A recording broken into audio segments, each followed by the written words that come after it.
par de semanitas que se estrenó Bukele, El Señor de los Sueños. Es el primer podcast serial de Central, que es de Radio Ambulante. Exacto. Y bueno, ha tenido bastante repercusión. Y aquí estamos como con la parte uruguaya, digamos, que trabaja en este podcast. Es Bruno Gelsa, que ya estuvo acá por otros podcasts, así que lo recibimos con un... ¡Bruno! Muchas gracias. Muchas gracias y buenas noches. Primera vez que vengo de noche y está muy bueno, está muy bueno. Bueno, bienvenido. De noche como otro ambiente. Hay otro ambiente. ambiente. Sí. Bueno, Bruno, primero ya blanqueamos que te enloquecimos. Fuera de cámara, vamos a decir, porque es real, cuando uno se apasiona con un podcast. ¿Qué te pasó a vos en el momento de empezar a trabajar con este podcast? A mí lo que me pasó cuando empecé a trabajar, el podcast de Bukele, El Señor de los Sueños, tiene más de un año de preparación. Yo entré en el proceso hace unos 7, 8 meses, cuando me dijeron que necesitábamos empezar a armar una línea de tiempo sobre todo el proceso de Bukele, pero no solo desde Bukele, sino desde el inicio. La línea de tiempo arranca en la década del 10, cuando llegan los antepasados de Bukele a El Salvador. Entonces arrancamos desde ahí y hubo que armar toda una línea de tiempo sobre qué pasaba con la familia, cuáles eran los vínculos que tenían ellos en El Salvador, cómo llega Bukele, es uno de 10 hermanos, son 10 hermanos ellos, cuándo es que empieza a meterse en la política, tanto su familia como él, cuándo es que el mundo empresarial de donde él viene y de donde viene su familia se junta con el mundo político, y cómo empieza ese camino hacia la política, primero como alcalde en un pueblo bastante chico, después como alcalde de la capital, de San Salvador, y luego como presidente y probablemente presidente reelecto, que es lo esperable que suceda este domingo. ¿Cuánta gente trabajó en este podcast, en esta serie? Bastante personas, no me acuerdo cuántos, pero... Súper minucioso, toda la sí, investigación es impresionante. Es un montón, de hecho juntamos los equipos de Radio Ambulante y del Hilo, los conductores que son Eliezer Bugasov y Silvia Viñas, son conocidos por ser los conductores del Hilo. También estuvieron metidos Camila Segura, Daniela Alarcón, Selene Mazón, que habitualmente trabajan en Radio Ambulante. La música y el sonido fueron hechos por Elías González, que también hace el sonido del Hilo. Diego Corso estuvo a cargo de toda la parte de diseño gráfico. Los equipos de trabajo de redes sociales y de engagement, como le decimos, tanto del Hilo como de Radio Ambulante, se juntaron para hacer las piezas que se usaron después para redes sociales. Es un equipo bastante grande y que también contó con asesoramiento desde afuera. Hay 4 periodistas del Faro que estuvieron trabajando: Carlos Dada, Carlos Martínez, Gabriel Labrador, Nelson Rauda, trabajaron en distintos episodios. El Faro es un medio... El Faro es un medio independiente de El Salvador. Así es, que existe hace ya varios años, y algunos de esos periodistas estuvieron trabajando en campo o dando su expertise también en los distintos aspectos que tocábamos en los episodios, porque en los episodios del podcast vamos a la familia de él, vamos a sus inicios en la política, pero también vamos a las políticas que implementa él después como presidente, ya sea lo que pasa con el Bitcoin, lo que pasa con el régimen de excepción, y todos esos otros aspectos que toca y lo que hace después para ser reelecto. Hay un trabajo de producción muy grande, ya viendo a toda la gente, porque además hay más de 30 entrevistas, hay mucha movida de locaciones, ¿no? Porque hay podcasts que, bueno, vos de informativos podés hacerlo a través de un estudio, o no, lo armás como en un estudio de grabación. Claro. En este caso hay como mucho territorio, mucho de campo, ¿no? Hay mucho trabajo en campo, Fuimos a la ciudad del Bitcoin, que se llama El Zonte. Bitcoin Beach. Está, claro, Bitcoin Beach. También hubo presencia también en distintas ciudades donde el régimen de excepción se ha notado más, en particular en una isla que se llama Isla del Espíritu Santo, que ha sido conocida se le dice la isla sin pandillas, y sin embargo durante el régimen de excepción se detuvo a muchas personas que hasta este momento no se sabe qué pasa, y algunos que incluso tienen orden de liberación pero no los han liberado todavía, y los han llevado a cárceles que no se encuentran ahí, sino en otras partes de El Salvador. Hay mucho trabajo de campo. Bruno, me quedo pensando, hoy decías, bueno, te sumás a 7, 8 meses atrás con la línea del tiempo, pero cuando hablábamos hoy de fact-checker y de chequear como las noticias para contarle a la gente y a nosotros bien qué implica ese laburo. Sí, el rol del fact-checker o del verificador de datos, que es el rol que cumplo en Radio Ambulante Estudios, tanto en Radio Ambulante como en el Hilo, como en Bukele, El Señor de los Sueños, es un rol al hablar de fact-checking, hablamos de verificar cada dato que se encuentra en un guión. A vos te llega un guión y vos tenés que revisar que cada una de las cosas que se está diciendo esté dicha de una forma apropiada apropiada y correcta y que tengas datos para respaldar cada una de las cosas que vas diciendo. Otra cosa que se me olvidó cuando estaba mencionando el equipo, en este caso, además, en el caso de Bukele, tuvimos dos fact-checkers, porque también estuvo trabajando Desiree Yepes.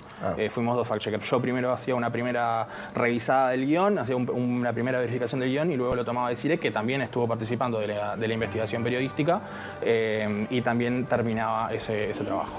¿En qué cosas te basas? Porque en realidad hay información de hace mucho tiempo también, o sea, hay información de años, discursos de Bukele cuando era todavía un empresario. Sí, Bukele tiene una cosa que es como buen publicista, ha sabido venderse muy bien durante mucho tiempo, entonces vos tenés mucho archivo de Bukele. Claro. Tenés mucho archivo de Bukele desde la campaña para ser alcalde de Nuevo Cuscatlán, que era este pueblo relativamente pequeño. En El Salvador hay 6 millones de habitantes, este pueblo es un pueblo de unos cuantos miles de habitantes, que es donde él empieza en la política directamente, donde empieza como candidato, porque él en realidad empezó como publicista del FMLN, que es uno de los partidos tradicionales de El Salvador. Entonces hay mucho recorrido desde ahí de él, hay recorrido también de su padre, porque su padre tenía un programa de televisión donde daba columnas. ¿Era él solo hablando? Era él hablando durante 30 o 40 minutos de lo que le parecía relevante hablar esa semana. Entonces hay mucho archivo de eso. También hay muchos trabajos que se han hecho, trabajos muy buenos de medios independientes de El Salvador y de otras partes de Centroamérica que también colaboran indirectamente porque nos ayudan a poder respaldar los datos que tenemos y que vamos dando en el podcast. Y vos muchas de esas cosas te fuiste enterando a medida que ibas sí. leyendo los guiones y viendo qué cosas fueron como las que más te impactaron, porque me imagino que obviamente conocías Bukele, presidente de El Salvador, un poco la historia, pero ahí es como súper profundo en lo que se mete. Yo creo que una de las cosas que más me impacta tiene que ver con la negociación con las pandillas. El camino de Bukele para llegar a los resultados que tiene. Hoy en día las pandillas están desmanteladas en El Salvador, que es un cambio brutal respecto a lo que sucedía. El Salvador llegó a ser el país más violento de América Latina en su momento. Podía salir a la calle. Exacto, el cambio es brutal, eso es un hecho comprobado. Pero está hecho gracias al régimen de excepción y a violar distintas libertades y derechos humanos, a un régimen de excepción que se mantiene todavía. O sea, de hecho, este domingo hay elecciones y las elecciones se van a hacer bajo el régimen de excepción de Bukele. Pero a él no empezó de esa manera. Él no empezó con el régimen de excepción. Él empezó negociando con las pandillas, que es un camino que de hecho tomaron presidentes anteriores también. Empezó haciendo negociaciones con las pandillas que luego se fueron revelando y que luego formaron parte de investigaciones. De hecho, en Estados Unidos, la Fiscalía de Estados Unidos lo está investigando por esas negociaciones. Y una cosa que siempre me parecía, dentro de lo horrible de la situación, me parecía bastante divertido, es que él se hacía llamar Batman en esas conversaciones, porque usaban nombres clave y el nombre clave de él era Batman. En esas conversaciones. No sé qué me vas a acordar. Batman y el Señor de los Sueños. Y el Señor de los Sueños, no sé. Vos has trabajado tanto en esto y además en el hilo hoy hablábamos también que me imagino que en un momento se dan cuenta de todas las semanas había alguna noticia que tenía que ver con Bukele o mismo cómo la gente también consume las noticias de Bukele, ¿no? En su mayoría. ¿Has llegado como a una conclusión o por lo menos podrías esforzar decir Bukele tiene la popularidad que tiene dentro de América Latina por estos puntos? Sí, yo creo que, tenemos distintas cosas para decir. Primero que nada, Bukele tiene una popularidad descomunal en El Salvador, pero es muy popular en el resto de América Latina también. Es el presidente con mayor aprobación internacional en América Latina, según las encuestas que se han hecho en los últimos meses de Latinobarómetro y de Gallup en particular. Entonces, ¿cómo se llega a eso? Bueno, se llega logrando algo que era muy importante, que era desmantelar a las pandillas y que la población se sienta de cierta manera segura, pero también se llegó a eso desestabilizando las instituciones. En la actualidad Bukele es el presidente, pero también está prácticamente al frente del Congreso, porque el Congreso tiene una mayoría abismal de su partido y también tiene la justicia de su lado, porque la gente que están en la sala de lo constitucional en particular son personas que son afines a él y que fueron puestas por él una vez que él gana la mayoría en las elecciones legislativas. Él estaba siendo investigado por la Fiscalía y por la sala de lo constitucional. Llegan las elecciones de 2021, en El Salvador hay elecciones presidenciales en un momento y luego elecciones legislativas. En esas elecciones legislativas él arrasa, alcanza una mayoría para hacer los cambios que quisiera, que es de hecho lo que está sucediendo actualmente. y de esa forma desmantela al Poder Judicial poniendo gente de él. Entonces él está controlando los tres poderes en este momento y así todo sigue siendo popular. Así todo sigue siendo no popular, muy popular. Las encuestas para las elecciones de este domingo, la encuesta más conservadora le da una victoria por el 70% de los votos. La más conservadora. Y a los rivales no les dan ni más del 5%. Es muy popular. Entonces, cómo se viviría. Exacto. Entonces, lo que me parece que puede servir para tomar como conclusión de esto es, bueno, él está llegando a esta popularidad por estas cosas que hace, ¿a qué costo sería la pregunta? ¿A qué costo lo hace? Pero además está siendo visto por muchos políticos de la región que están diciendo, bueno, quizás yo también pueda encontrar una manera de sacarme de encima determinados derechos, determinadas cosas de la Constitución, determinados aspectos legales y poder mantener la popularidad haciendo lo que yo quiera o tomando las instituciones. Como si fuera un modelo, ¿no? Exacto, es como un modelo, se habla Bukele. del modelo Bukele. En Perú se habló del modelo Bukele, en Ecuador se habló del modelo Bukele. Hay muchos políticos de otros países que han dicho voy a ser como Bukele. Es algo que se usa y hay mucha gente de otros países, o sea, personas de a pie que quieren a alguien como Bukele y que dicen que quieren a alguien como Bukele. Eso es algo que está sucediendo. ¿Eso fue un objetivo o una necesidad del podcast de mostrar, ¿no? Como la verdad, hoy estaba escuchando un conversatorio, ¿no? Que hablaban, bueno, los periodistas, los que hacen la narración y el periodista en territorio. Y claro, decían que en realidad es como periodismo crítico, para mostrar. Exacto, estamos mostrando. Ojo con la democracia. Estamos ¿no? mostrando el éxito que tiene él y el costo que tiene ese éxito. Desde el principio. Sí, ha sido uno de los objetivos el poder contar qué pasa con la democracia y qué pasa cuando la democracia cuando vos tenés una persona tan popular en la democracia y que puede cooptar los poderes de esta manera y continuar. Sí, esto es algo que nos planteamos, es algo que estuvimos, que lo pensamos y que dijimos, queremos hablar de esto, porque además es algo que vemos que para muchos políticos de otros países está siendo un camino a seguir. Bueno. Entonces está bueno tener en cuenta que lo que está pasando, sin ir más lejos, muchos aspectos de la ley que plantea Milei en Argentina, por ejemplo, ahora tienen mucha cosa de tomar poderes del legislativo, la ley que se votó hoy en diputados, tiene muchos aspectos de tomar muchos poderes del legislativo y pasarlos a la presidencia. No es exactamente lo que hizo Bukele, pero toma cosas por ese lado. Tiene un tinte, total. Te quería preguntar ahora, como consumidores de noticias, si tenés como... No serían consejos, no estoy encontrando la palabra exacta, pero vos te dedicás a corroborar datos, ¿viste? Entonces cuando nos enfrentamos con en este mundo que estamos repleto de fake news, ¿qué recomendás vos? O en tu familia, de repente escuchás, estás en la mesa, ¿viste? Claro. Y viene el tío y tira un bolazo y decís, sí. para. A ver, yo creo que lo primero que nada es hacer un buen ejercicio de consumo de periodismo. Consumo de periodismo es, cuando tenemos una noticia, leer no solamente los medios de comunicación que pueden ser afines a nuestro pensamiento, sino también los que quizás no son afines a nuestros pensamientos y de repente sacamos un promedio en base a eso que tenemos. Eso, lo primero, eso como costumbre y como forma de aprender a informarnos. Exacto, eso como forma de aprender a informarnos y como costumbre para tener más allá culturalmente, lo diría. Claro. Después, si queremos ir más a un caso de verificar información y verificar determinados rumores o lo que sea, hay distintos medios. AFP, por ejemplo, tiene una sección que se llama AFP Factual, es una sección de verificación de noticias donde ellos revisan rumores y también analizan discurso público y verifican dichos del discurso público de distintos países. En Argentina está Chequeado, por ejemplo, que hace algo bastante similar. Hay varios medios de distintos países que están con eso. Acá en Uruguay existió Verificado en las elecciones de 2019, por ejemplo. Perfecto. Y ahora, hoy que decíamos con el tema de la inteligencia artificial, ¿cómo se puede? Sí. ¿Cómo se hace? Sí, ¿no? Sí, está bastante interesante. Este sistema.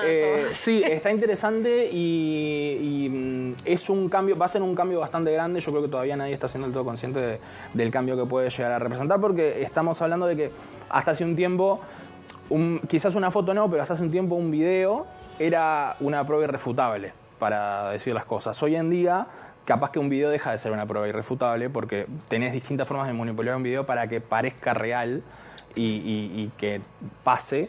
y eso puede llegar a ser un problema a futuro. No sabría decir todavía cuáles son todas las consecuencias que puede generar la inteligencia artificial. Va a generar cosas positivas, va a generar cosas negativas, pero como siempre creo que lo ideal es que la gente se pueda informar, esto que decíamos de las 2 campanas, o las 3 o las 4, todas las campanas que se pueda, para generar una cultura de paremos a pensar un segundo sobre lo que estamos leyendo y no lo tomemos como la verdad revelada enseguida. Paremos un poco, revisemos, veamos qué más hay y ahí vamos viendo y vamos sacando conclusiones. Clarísimo. Este domingo, lo decías vos, bueno, más o menos ya está. Hay reelección. Salvo que suceda algo muy raro, va a ganar la reelección Bukele, pese a que la Constitución de El Salvador tiene 6 artículos que impiden la reelección. Eso te quería preguntar. Exacto. ¿Cómo se llega habiendo 6 artículos que no lo se llegó en primer lugar justamente teniendo al Poder Judicial de su lado. Primero que nada, el Poder Judicial hace un análisis bastante vago de esos artículos y se agarra de un artículo para decir que si Bukele presentaba una renuncia 6 meses antes de las elecciones podía ser candidato. O sea, no sería reelecto, sino que volvería a ser electo porque renunció 6 meses antes. Claro. Es como la vuelta que le encontraron, pero así todo Bukele no renunció. Bukele está de licencia. O sea, lo hizo, pero mantuvo todo su... Exacto. No es que renunció, dijo, me salgo, pero mantengo las... Tiene todos sus privilegios de presidente y en este momento él no es una persona que renunció, él es un presidente de licencia. Claro. En este momento, y de hecho la persona que está como presidenta no es presidenta, sino que se le llama encargada de despacho y es su secretaria privada. Es verdad que firma, sí. Y lo último, él en el 2021, cuando hace una entrevista, que hoy hablábamos, que lo hace con Residente, sí. Residente hace una serie de entrevistas con Mujica, Alberto Fernández, todo. Bueno, Bukele entra dentro de ese mundo, como se veía en esa época. Hace 2 años. Él ahí dice como que la reelección es perpetuarse en el poder, que es algo que él no va a hacer, que es algo que no... No recuerdo si es exactamente en la entrevista con Residente, pero sí hay una entrevista que da a Luisito Comunica, que es un youtuber. Ahí está. Hay una entrevista con Luisito Comunica, que es un youtuber, que a él le pregunta, Luisito Comunica directamente le pregunta, ¿hay reelección? Y dice, no hay reelección y yo estaría fuera de la presidencia cuando tenga 42 años. Porque además, Bukele es un presidente muy joven, es una persona de 42 años. Asumió la presidencia con 37, si no me equivoco. Él mismo dice eso. Unos años atrás, cuando era alcalde, también dijo directamente y explicó por qué no había reelección en El Salvador y era justamente para evitar que los políticos se perpetúen en el poder. Él mismo lo dice. En su momento ya por el 2013. Tremendo. Viste, estuvimos a nada de empezar de fanático, de boliche, de cada dato que pasó en estos 6 capítulos. ¿Algo más, amiga? Y de todo eso nos vamos a enterar y muchas cosas más nos vamos a enterar escuchando Bukele, el Señor de los Sueños. Exactamente. Bruno, bueno, muchísimas gracias por tu presencia. Un placer charlar contigo. Sí, y invito también a la gente a escuchar Radio Ambulante y El Hilo. También, que son los otros 2 podcasts que están bajo el paraguas de Radio Ambulante Estudios. Clarísimo. ¿Ya se sabe si viene alguna otra serie o algo? Por ahora está como... La idea es que sí, no voy a decir nada porque no sé, pero la idea es que sí. No sé. No sabe. No contesta. No, pero la idea es que sí. La idea es, iniciamos con Bukele bajo el paraguas de Central, que es el canal de series de Radio Ambulante Estudios, así que la idea es hacer otras series más adelante, que no necesariamente tienen que ser sobre políticos, pueden ser sobre cualquier otra cosa. Excelente, Bruno. Genial. Muchísimas gracias. Muchísimas gracias por haber estado Gracias acá. a ustedes. Bueno, nada, quedó hecho la invitación fin de semana. Todo el fin de semana para escuchar los 6 capítulos. Y para de entender Bukele, lo que va a Señor de suceder los Sueños. el domingo y hablar con propiedad. Así que un placer, muchísimas gracias por todo. El lunes nos volvemos a encontrar a las 9 de la noche acá en Mirá Montevideo. Chao.